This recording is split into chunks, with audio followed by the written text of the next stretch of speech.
Salut tout le monde. Aujourd'hui, j'aimerais vous parler du combat entre Jamahal Hill et Alex Pereira. On espérait un meilleur combat pour le main event de l'UFC 300, mais on a fini avec Hill contre Pereira. Pereira est le champion en titre de la division lourd léger et avant ça, il a dû prendre la ceinture vacante parce qu'il s'était blessé au talon d'Achille. Ceinture qu'il a prise au coach de Pereira, Glover Teixeira. Maintenant, commençons directement avec mon avis / analyse de ce combat. Déjà, quand on regarde le niveau de compétition, il n'a pas vraiment de comparaison.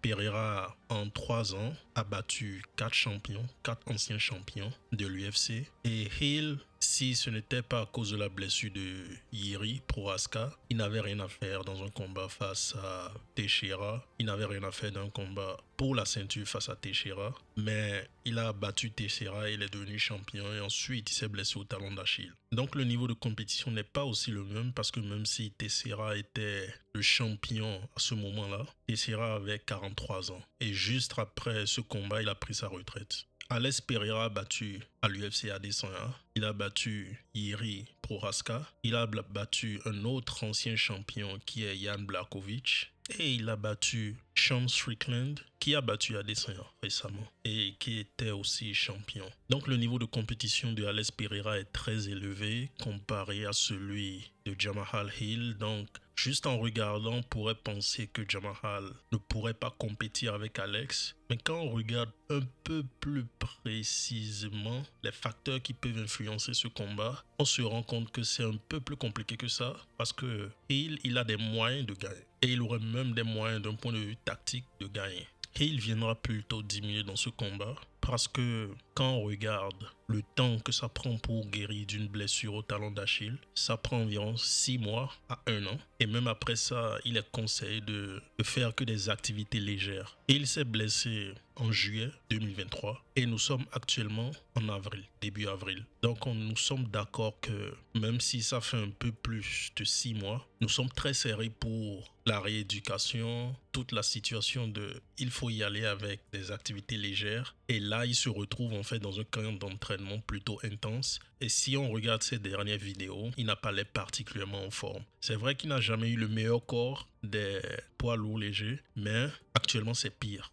Même récemment, je voyais l'une de ses vidéos et il a littéralement un ventre. Et je pense que la carte est le 13 avril ou le 14 avril, c'est-à-dire dans moins de 2 semaines. Donc c'est pour ça que je pense que déjà il viendra plutôt diminuer dans le combat. Et face à Alex Pereira, ça pourrait être un problème parce que tu veux venir au maximum face à lui. Parce qu'il fait des trucs relativement simples, mais il les fait très très bien. Et il a aussi dit qu'il aimerait striker avec Alex Pereira, chose que je ne lui conseillerais vraiment pas parce qu'ils n'ont pas le même pedigree, ils n'ont pas la même expérience en matière de striking. Et quand on regarde les combats de Hill, par exemple face à Teixeira, l'une des choses qui le sauvait dans ce combat, c'est que Glover Teixeira n'utilisait pas particulièrement des low kicks. Et quand moi j'observe Alex Pereira, je me rends compte qu'il a tout un système pour ses low kicks. Sa sélection de low kick est différente en fonction de la position qu'adopte en fait son adversaire. Et en parenthèse, c'est justement là que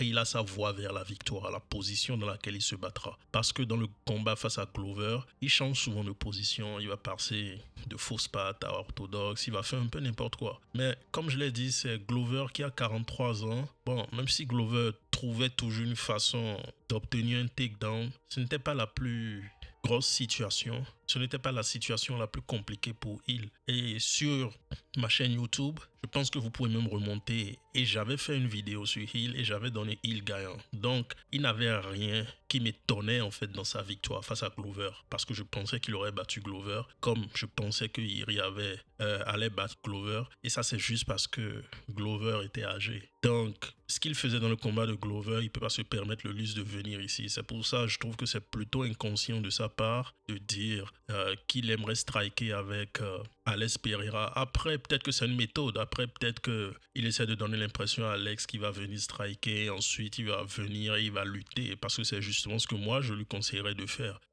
D'utiliser sa lutte. D'utiliser son grappling et d'essayer de fatiguer en fait Alex Pereira. Parce que même à Adesanya l'a fait face à Alex et ça se voyait que Alex était un peu perdu. C'est vrai que Alex a quand même progressé parce qu'il se débrouillait bien dans le combat face à Yann. Mais ça reste que pour Alex, la lutte, le grappling, c'est relativement nouveau comparé au striking. Et quand tu combats quelqu'un, tu veux amener la personne sur ton terrain. Ou du moins, tu ne veux pas combattre la personne sur le terrain où elle a l'avantage. Principe de l'art de la guerre plutôt simple que visiblement Monsieur Hill ne veut pas suivre. Et je ne sais pas exactement pourquoi il ne veut pas suivre ça. Je ne sais pas si c'est son ego. Mais s'il suit son ego et il refuse de lutter, il refuse de mélanger les choses, de mixer les choses, il va le regretter. Et il pourrait le regretter pendant longtemps.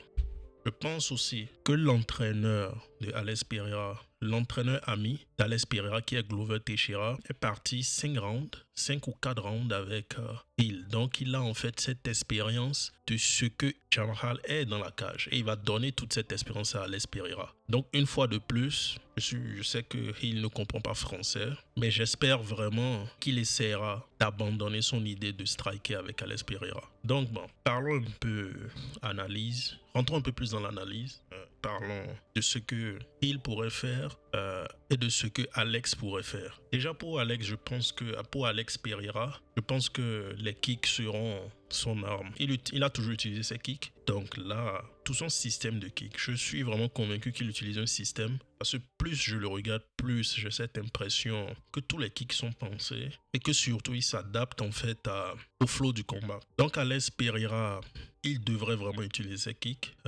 Il devrait vraiment cuisiner ses jambes de Jamahal. Surtout que Jamahal revient d'une blessure au talon d'Achille. Et souvent, c'est le type de choses qui peut mentalement t'empêcher d'envoyer des kicks ou qui peut te déranger mentalement quand il s'agit de mettre ton pied en danger ou ce type de choses. Par exemple, Thiago Santos n'a plus jamais été le même quand il est revenu de cette blessure face à son combat avec John Jones.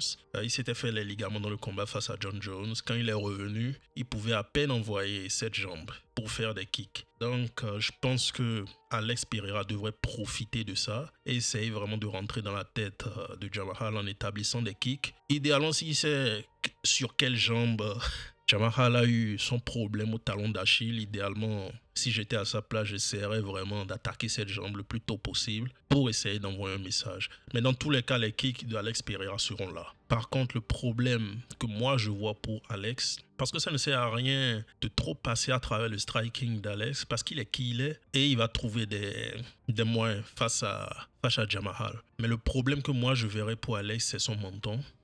Alex Pereira a un menton plutôt suspect. Des fois, il est bien. Il a bien tenu face à Yann. Il a plutôt bien tenu face à Iri. Mais pour son menton, moi, j'aurais deux possibilités. Du moins, j'aurais deux théories. Face à Adesanya, plusieurs fois, son menton s'est retrouvé en danger, notamment au premier round du premier combat face à Adesanya. Vers la fin du premier round, Adesanya l'avait sonné. Et dans le deuxième combat face à Adesanya, on sait tous comment c'est fini. Alex Pereira était allongé en plein milieu du combat. Mais ma théorie par rapport à ça est que en poids moyen, Alex Pereira faisait une grosse sèche. Il séchait beaucoup. Donc, souvent quand on sèche beaucoup, on se déshydrate. Et c'est connu que ça a tendance à agir en fait sur la physiologie du cerveau, c'est-à-dire tout ce qui est liquide dans ton corps, ça a tendance à agir sur ça et tu es plus susceptible à être mis KO. C'est pour ça que, entre autres, par exemple, le combat entre Justin Gaethje et Tony Ferguson, quand Tony Ferguson avait fait cette deux sèches, beaucoup de personnes lui avaient déconseillé ça pour cette raison. Et ensuite, il est parti dans le combat, on sait ce qui est arrivé. Il était sonné, son temps de réaction était totalement détruit. Et bon, on sait tous ce qui est arrivé pour ça. Justin Gaethje nous a offert l'un des combats les plus durs à regarder. Donc je pense que le menton d'Alex Pereira en poids moyen est suspect à cause de ces raisons, parce qu'il est énorme. Même dans les combats face à Adesanya, il faut juste regarder leur taille. Il est plus énorme que Adesanya sur certains plans. C'est-à-dire, il y a des images qu'on te montre et tu as littéralement l'impression qu'Adesanya est son petit frère ou quelque chose. Donc, je pense que comme il faisait une grosse sèche, ça agissait sur son menton. C'est pour ça que en poids moyen, son menton était aussi suspect. Maintenant, ici, en poids lourd, léger, même s'il est avec des gens qui sont plus lourds et qui sont plus grand ou aussi grand que lui, je pense qu'il a déjà fait 2 combats, un contre Yeri et un autre contre Yan, et il n'a pas forcément été autant inquiété. Donc je pense que dans cette division, son menton est un peu mieux. Par contre, face à Jamahal, ça pourrait être un problème parce que Jamahal frappe quand même fort. Moi, je trouve qu'il frappe quand même fort et aussi l'accumulation peut devenir un problème au cours du combat. Mais après, c'est une histoire de compétence. C'est une histoire de compétence. C'est vraiment dans le combat, on saura à quel point son menton peut tenir face à Jamahal. Parce que Jamahal frappe fort, mais je ne suis pas sûr qu'il frappe plus fort que Yeri. Donc pour Alex, ce serait le premier problème que je vois pour lui. Ce qui va nous amener maintenant à Jamahal Hill, qui est aussi le deuxième et même le plus gros de Alex Pereira. Alex Pereira est habitué à combattre des orthodoxes, c'est-à-dire il est habitué à combattre des droitiers. Et très souvent, il performe vraiment face aux droitiers. C'était même ça en fait tout le jeu d'échecs entre Adesanya et lui. J'ai regardé plusieurs fois ces 2 combats et c'est ma plus grosse conclusion. C'était ça le jeu d'échecs. Quand Adesanya était dans la position gaucher, il avait beaucoup plus de succès que quand il était dans la position droitier. Et ce sera si Jamahal décide d'être tactique et intelligent et il laisse de côté son ego, il pourrait créer beaucoup de problèmes à Alex Pereira parce que Jamahal Hill est gaucher. Dans le combat face à Teixeira, comme j'ai dit, s'il fait ce qu'il a fait face à Teixeira, il va perdre. Jamahal Hill va perdre. Mais s'il reste dans sa position, dans sa garde de gaucher, il pourrait créer beaucoup de problèmes à Alex Pereira. Parce que le premier gaucher que Alex Pereira a combattu à l'UFC, c'était Bruno Silva. Si vous pouvez aller revoir ce combat, Alex Pereira a eu beaucoup de problèmes. Alex Pereira est moins à l'aise quand il est face à des positions de gaucher. Et Jamahal Hill est un gaucher naturel. Moi, je verrais en fait que s'il décide de rester dans cette position de gaucher et d'utiliser les armes qu'il peut, il aurait plus de chances que s'il passait en orthodoxe. Parce que quand tu passes en orthodoxe ou bien en droitier, c'est là que Alex Pereira sort tout. Il sort tous ses kicks et il sort tout son arsenal. Il commence à bouger d'une façon dont il aligne en fait son fameux point gauche avec ta mâchoire. En fait, c'est quand tu es en droitier que tu commences à avoir tous les problèmes possibles avec Alex Pereira. Par contre, quand tu es en gaucher, tu as beaucoup plus de chances. Bruno Silva a eu des chances. Dans le combat face à Adesanya, c'est dans ça que Adesanya a réussi. Et Jamahal Hill, j'ai vu une photo comme quoi il a appelé Adesanya. Je suis sûr que Adesanya va lui dire la même chose, reste dans ta position. Maintenant, est-ce que Jamahal va l'écouter? Là, on verra. Et moi, c'est quelque chose que je vais vraiment regarder dans le combat. Parce que ça, c'est la voie vers la victoire de Jamahal. Reste dans ta position de gaucher et presse-le. Et quand tu peux, utilise ta lutte. Oui, Alex Pereira a un système de kick et il peut toujours te donner des kicks, même quand tu es en position de gaucher. Mais il est plus effectif quand il est face à un droitier. Parce que dans le combat face à Glover, Jamahal Hill alternait entre les positions. Et bon, moi en regardant, je me disais, mais pourquoi tu alternes? Je pense même que s'il n'avait pas autant alterné, il aurait peut-être fini Glover beaucoup plus tôt. Mais il alternait, il faisait un peu tout et n'importe quoi. Mais comme j'ai dit, même si Glover était champion, ça reste Glover, il a 43 ans. Et personne n'échappe au temps. On le voit tous avec la malédiction des plus de 35 ans, personne n'échappe au temps. Donc, il devrait, dans ce combat, rester dans sa position de gaucher, combattre Alex Pereira dans sa position de gaucher. Et si il passe en fait en droitier, dans le cas où il passerait en droitier, quand il envoie un jab, et ça c'est quelque chose que Adesanya aussi faisait, mais ça n'a pas duré, mais quand il envoie un jab, qu'il laisse le jab, dans le visage d'Alex Pereira pour bloquer le côté gaucher et qu'il revienne avec une droite. Allez regarder le combat face à Adesanya, c'est ce qu'il faisait, et dans la position de droitier, c'est ce qui réussissait le plus à Adesanya. Donc oui, c'est un peu mon avis par rapport à ce combat. Ce n'est pas vraiment une analyse à proprement dite, parce qu'il n'a pas en réalité beaucoup de choses à analyser, parce que le niveau de striking entre les deux est très différent. Et la seule chose qui pourrait, comme je l'ai dit, sauver Jamahal Hill dans ce match-up, c'est si il reste dans sa position de gaucher, parce que Alex Pereira a du mal avec ça. Pour finir, pour Jamahal,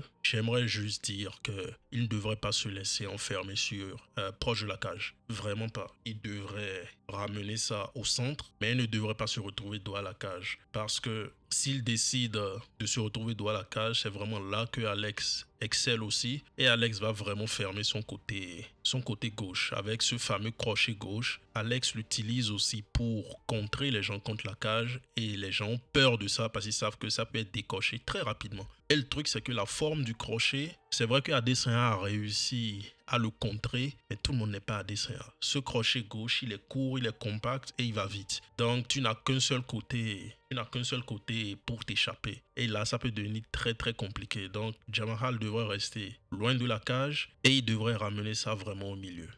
C'est en gros ce que moi je pense de ce match-up. C'est pas vraiment ce que j'attendais en fait comme main event de l'UFC 300. Je suis un peu déçu, mais comme je l'ai dit à travers cette vidéo, ce qui serait intéressant pour moi, c'est comment Jamahal va se battre. Je ne fais pas forcément de pronostic, mais juste comme ça, je vois plus Alex gagner parce que Alex a plus de voix de gagner et je ne pense pas que Jamahal pourra tenir ses kicks longtemps. Yeri n'a pas tenu ses kicks, Adesanya n'a pas tenu ses kicks, Yann n'a pas tenu ses kicks. Je pense qu'il aura plus de succès au début, c'est-à-dire si Jamahal Hill bat Alex, ce sera probablement au début. Mais une fois qu'on aura un peu cette accumulation de kicks, ça va commencer à se compliquer pour Jamahal. C'est pour ça qu'il devrait rester dans sa position dès le début, maximiser tout ce qu'il peut maximiser dès le début et croiser les doigts. Mais si Alex reste patient, fait du Alex, essaie d'aligner son fameux gauche avec le menton ou la tête de Jamahal, il gagnera. Donc c'est un peu mon avis général, c'est pas vraiment une analyse, mais c'est un peu mon avis général sur ce combat. Je vais regarder la carte et voir si je peux donner mon avis sur d'autres combats ou peut-être faire une analyse comme je l'ai faite avec Tsarukyan, une analyse beaucoup plus poussée comme je l'ai faite avec Tsarukyan et Oliveira. Mais dans tous les cas, abonnez-vous et on se dit à la prochaine.